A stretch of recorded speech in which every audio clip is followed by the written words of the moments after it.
నమస్తే, welcome to city 24/7 top debate. నేను సురేష్. గన్నవరం అంటే వంశీ అంటే గన్నవరం. 2024 ఎన్నికల ముందు వరకు ఇదే పరిస్థితి. ఎన్నికల్లో ఓడిపోయిన దగ్గర నుంచి నియోజకవర్గ వాసులకు ఆయన దర్శనమే కరువైంది. అజ్ఞాతవాసి అయిపోయారు. వైసీపీ అధికారంలో ఉన్నప్పుడు ఆయనపై పలు కేసులు నమోదయ్యాయి. దాంతో కేసులు, కోర్టులు, జైలు ఇదే ఆయన ప్రపంచమైంది. సత్యవర్ధన్ కిడ్నాప్ కేసులో మొన్నటి వరకు జైల్లో ఉండి బెయిల్పై వచ్చినటువంటి వంశీపై తాజాగా మరో కేసు నమోదైంది. మాచవరం పోలీస్ స్టేషన్లో నమోదైన దాడి కేసులో హైకోర్టు కూడా బెయిల్కు నిరాకరించడంతో అప్పటి నుంచి వంశీ పరారీలో ఉన్నారు. అజ్ఞాతంలోకి వెళ్లిన వంశీని పట్టుకోవడం పోలీసులకు సవాల్గా మారింది.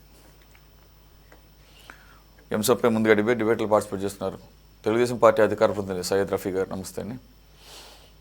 కాంగ్రెస్ అధికార ప్రతినిధి state minority observer Sheikh Baji గారు, నమస్తే.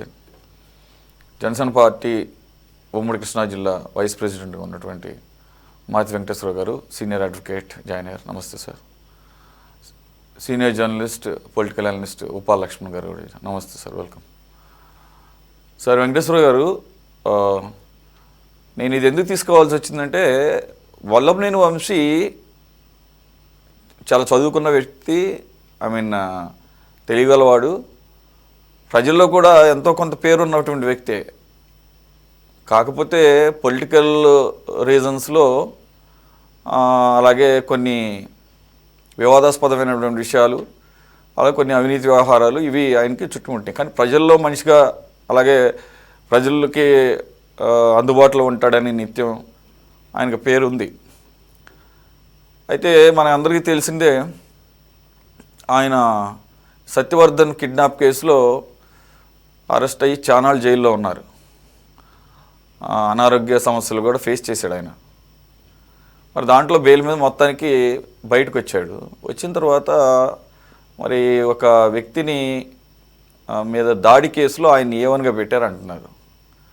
అంత పెద్ద కేసులే ఫేస్ చేసిన ఆయన ఇది దాడి కేసు ఏవన్నైనా కానీ ఆల్రెడీ బెయిల్ మీద ఉన్నటువంటి వంశీ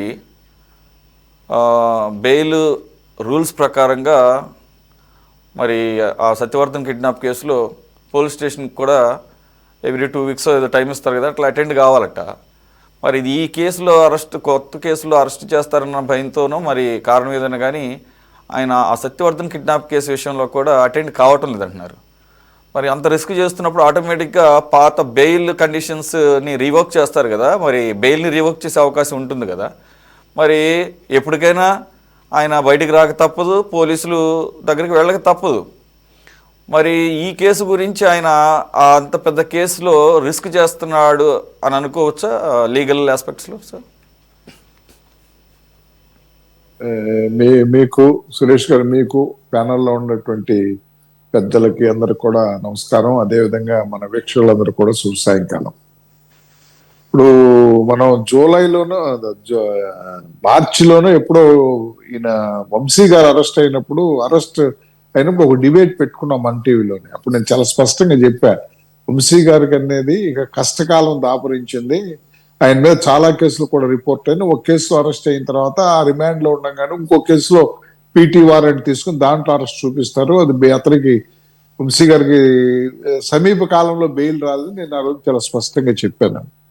అట్లాగే జరిగింది. వంశీ గారు సత్యవర్ధన్ కేసులో బెయిల్ వస్తే అదే సత్యవర్ధన్ కిడ్నాప్ చేయాల్సినటువంటి పరిస్థితి వచ్చి, ఎందుకంటే సత్యవర్ధన్ కేసులో అరెస్ట్ చేసి సత్యవర్ధన్ తీసుకొచ్చి నేను ఫాల్స్ కేసు పెట్టానని ఎప్పుడైతే స్టేట్మెంట్ ఇప్పించాడో జుట్టంతా దొరికిపోయింది.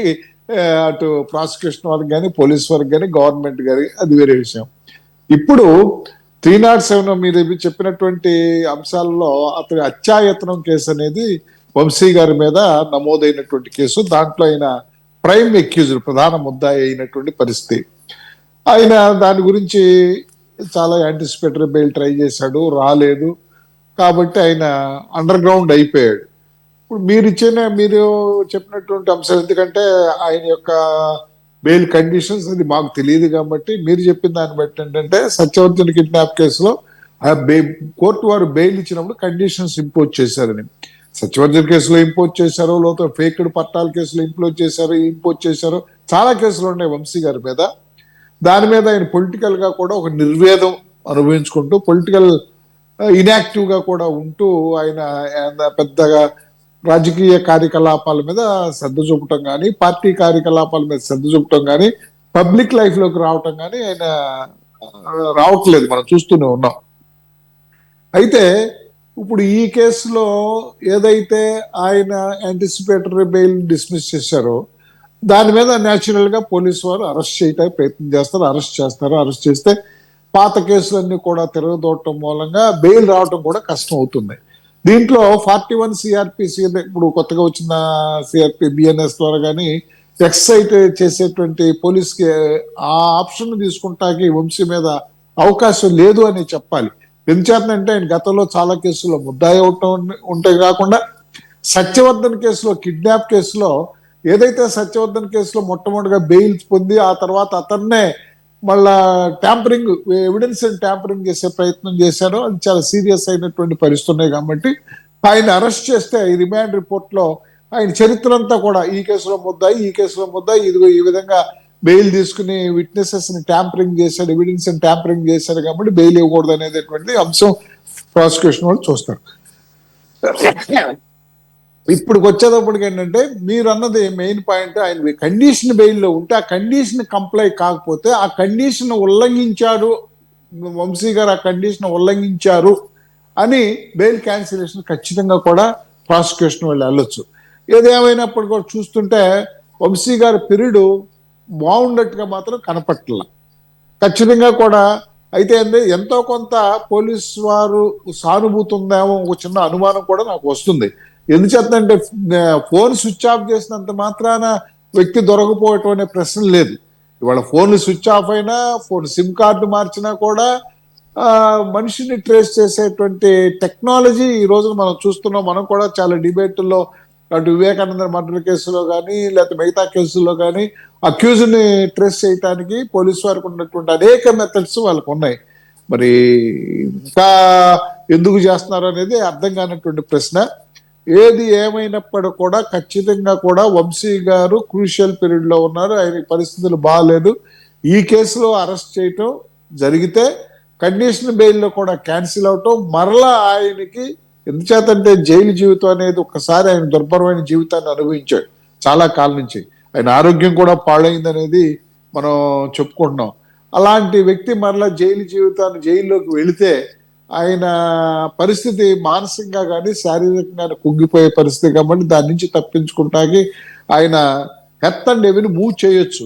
కానీ ఉన్నటువంటి పరిస్థితులు మాత్రం ఆయనకి మాత్రం బ్యాడ్ పీరియడ్ అయినా మాత్రం ఖచ్చితంగా చెప్పాల్సినటువంటి పరిస్థితి అండి. ఇటు ఈ కేసులోనూ బెయిల్కి కష్టపడతారు, అటు ఆ కేసులో కూడా ఆల్రెడీ బెయిల్ వచ్చిన కేసులో కండిషన్ ఫ్లౌట్ చేసినప్పుడు, కండిషన్ వైలేట్ చేసినప్పుడు, ఆ కండిషన్ బెయిల్ కంప్లై చేయనప్పుడు మరలా కూడా ఆ బెయిల్ క్యాన్సిలేషన్ పెట్టేటువంటి అవకాశం ఖచ్చితంగా ఉంది. ఎందుచేతంటే కర్మ ఎక్కడికి పోదు, ఎవరు చేసుకున్న కర్మ వారి అనుభవించాలన్నట్టుగా ఆ రోజున లూజ్ టాక్ చేయటం అవన్నీ కూడా ఇవాళ చుట్టుకున్నటువంటి పరిస్థితి.